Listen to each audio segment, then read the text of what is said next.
we can reach this high data rate due to the high antenna gain. Well, this is interesting. So, well, this is a view of the ISAT satellite. Here, actually, you have the camera dedicated for astronomical purposes, GPS antenna. Sorry, it is in French, but okay. Roue à réaction, which means reaction wheels, because actually the satellite does not have any propulsion systems, but it has to be stabilized, because if the satellite is not stabilized, you cannot perform the mission. It's as simple as that. And here we have a stellar sensor, also for stabilization purposes. And you have, well, power, S-band, GPS, X-band. Well, you have this is X-band antenna gain, the S-band antenna gain, parasoleil, which means that you have to be protected from the sun to observe actually the dust in the galaxy. So, and here you can IRIS. IRIS, well, actually, it is as simple as that. A camera imager realized for interplanetary dust study. Okay, well, it's basically a camera with engines and electronics behind. So, well, what is interesting to know is the antenna. Well, we have to imagine an antenna for having a high data rate. So therefore, you can see that we are around 10 and well, we took actually 11 dBi for antenna gain. Well, basically, well, as a summary of the ISAT performance, well, we're able to perform about 15 gigabits per day. It is an average, taking into account the whole life of the satellites. Well, of course, we have X-band, well-developed X-band and very small S-band electronics, and 4 solar panels. Sorry. Okay, sorry. 4 solar panels. So we need 24 watts in total for the satellite to be in operation. 5 kilos and 1 year for lifetime. So, well, now we are moving to frequency management issues slowly. And so, well, why are we using X-band and S-band? Well, because, well, these bands are already available. CNES, as a French space agency, has a very long experience in these frequencies. However, the basic fundamental is not to cause interference to existing services. So, therefore, we develop some rules specific to CNES. Well, first rule, sorry. Oh, well, I mean, this is a CubeSat. Rule 1, the total band is used for transmission, maximum the third of the total band allocated, which means that we will not use the total X band for telemetry. For instance, for these purposes, let's say the maximum band will be 125 megahertz. A CubeSat satellite will not use the total X band for telemetry. For S band, the total band allocated is 2 megahertz. Actually, we have more than 6 megahertz available in S-band, but according to Space Frequency Coordination Group, SFCG band, actually, the S-band is not dedicated to very high telecommand telemetry. So there are some, I would say, rules between space agencies which have been decided. And rule 2, of course, the link budget with, well, the data rate is limited by the bands mentioned above. Well, 3 dB margins, maximum telemetry payload, and well, and also we need some extra margin to cover safe mode should the satellite be in danger. So well, these are some rules internal to CNES that are applicable to, I would say, to a whole series of nanosatellites. This is ISAT is the first one of 10 other satellites to follow, which means that CNES has a program called Janus. Janus is the name of the program. There will be 10 satellites will be launched and followed by CNES, and most of them will be very similar to that. So, well, now let's jump into I would say, more frequency management issues. Well, in CNES we try to develop, I would say, rules not to cause interference to the existing services, not to use the entire bandwidth. ISAT will be filed as a normal satellite, not subject to coordination. And, well, and I would like here to mention the issue of maybe some satellite providers, not necessarily not nanopico satellites, but also small satellites. Small satellites having a weight much higher than 10 kilohertz, because I have some experience in frequency coordination, and I've seen that many times that satellite operators are using MSS, MEDSAT, or ESS locations below 1 gigahertz for telecommand purposes. For, I would say, small and very small satellites. This is why, personally, I hate the name nanopico satellite. Doesn't mean anything. I would prefer the word small satellites. You can spell small, very small, and so on. So this is a very important issue. And if you look at the characteristics of those operators using these telecommand bands, they're using very extreme high figures. So therefore, if those figures are used here, as it is mentioned here, 27 dB watt IRP in frequency bands that this one or this one, what will happen? It means that the operations conducted in this frequency band will be subject to severe interference. Especially space, and not only CNES, but EUMETSAT, NASA, NOAA, all space and meteorological agencies are widely using these bands. So these bands are very important for meteorological, climatologic purposes. So therefore, it is very important. It is not a story like that, but it's to highlight the fact that there may be a shortage of telemetry telecommand bands. Maybe this morning, Mr. Van Wouter from Netherlands raised the issue of agenda item 1.11, providing an extra band for telecommand bands, just below 1 gigahertz, but it may be not very used by CubeSat satellites since it's very high in frequency. I don't know whether it's very useful for CubeSat operators. But they may be here. We are facing some difficulties, a kind of shortage of telemetry telecommand band, and also this issue was raised in many presentations this morning. So, we have seen that there may be an increase, definitely, of CubeSat. So maybe why not thinking of future agenda item of finding specific bands, not ESN bands. I hate the word ESN bands.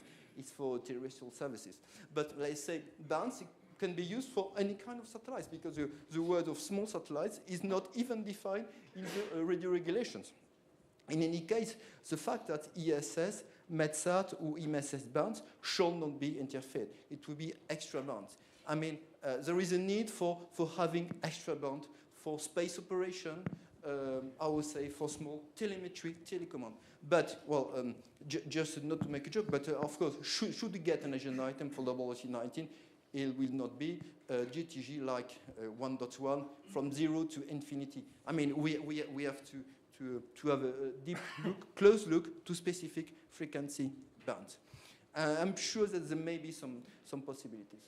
So, another issue, space debris. Okay. This morning, I think we get a wonderful presentation from you. I just want to highlight the issue of the space law, because since December 2010, France has what we call Loi Opération Spatiale, LOS, French law of space operations, which means that for satellites, for LEO satellites having an orbit less than 2,000 kilometers, there is 25 rules, the rule of 25 years, which means that after 25 years, the satellite should leave the orbit. So therefore, from natural point of view, or having specific devices. Completion or non-completion of the mission, we don't care. We have to free the orbit, which is not a junk. Just to give you some figures, probably it depends on the weight of the satellite, the altitude. Imagine a satellite of 5 kilos, 600 kilometers, 25 years to enter the atmosphere, 10 kilohertz, 25, 30 years.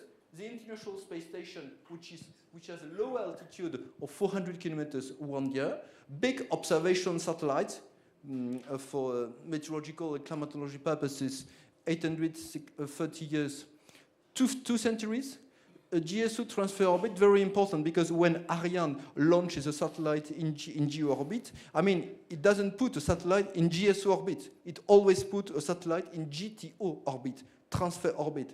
This is a transfer orbit, 10 centuries. And GSO orbit, forever, million of years.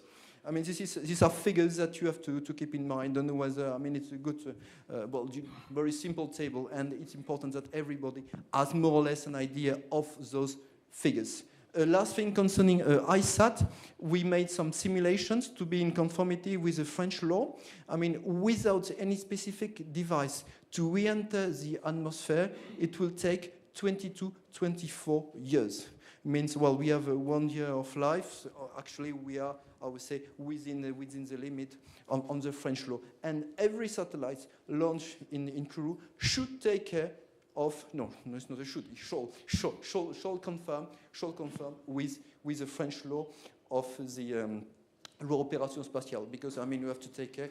Well, space debris is one thing, but there are many, many other issues, including the protection of the people, of the goods, of insurance. All the issues are included in this law.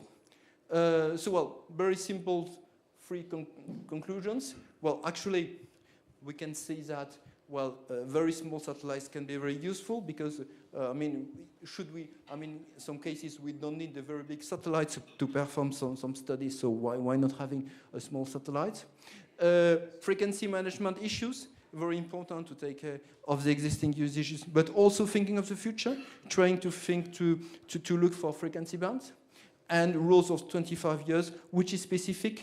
The rule 25 years is specific for, I would say, for orbits less than 2,000 kilometers. For GSO orbit, I think there is a churchyard. They can go higher. There is a churchyard orbit. So thank you for your attention.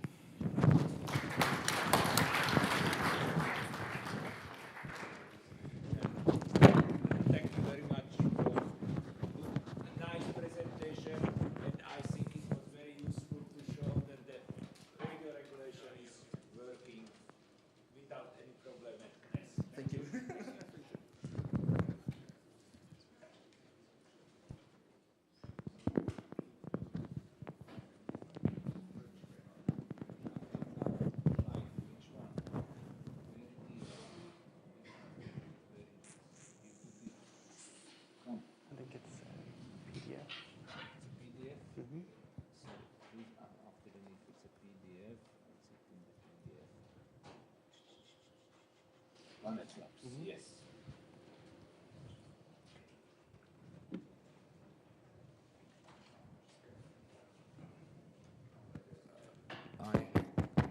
Working. I am happy to introduce Mike SAFYAN, one of the big surprises for me, positive surprises, one of the most active participants on the symposium, and also we are following as the regulatory body how the Planet Lab is evolving, and we are happy to see Planet Lab in the very correct regulatory environment, and for this reason I'm happy, not only for this reason, to introduce Mike SAFYAN, who is the Director of Launch and Regulatory Affairs of Planet Lab. I was looking on your profile. I understand that you are aerospace engineer working in NASA before and research developer, and now you are responsible for launch and regulatory issues in Planet. Mike is yours. Thank you. So today I'll be talking about an overview of the Planet Lab's Earth observation constellation and the motivation for why we do this.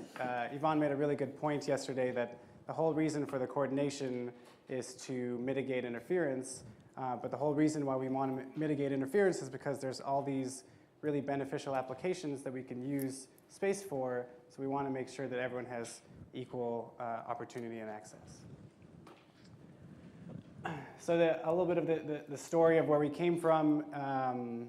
There's a big opportunity in terms of the technology and this rise of the nano satellite. It's easier to design, build, and deploy them. And I think a really big enabler is the standardization of the launch interface.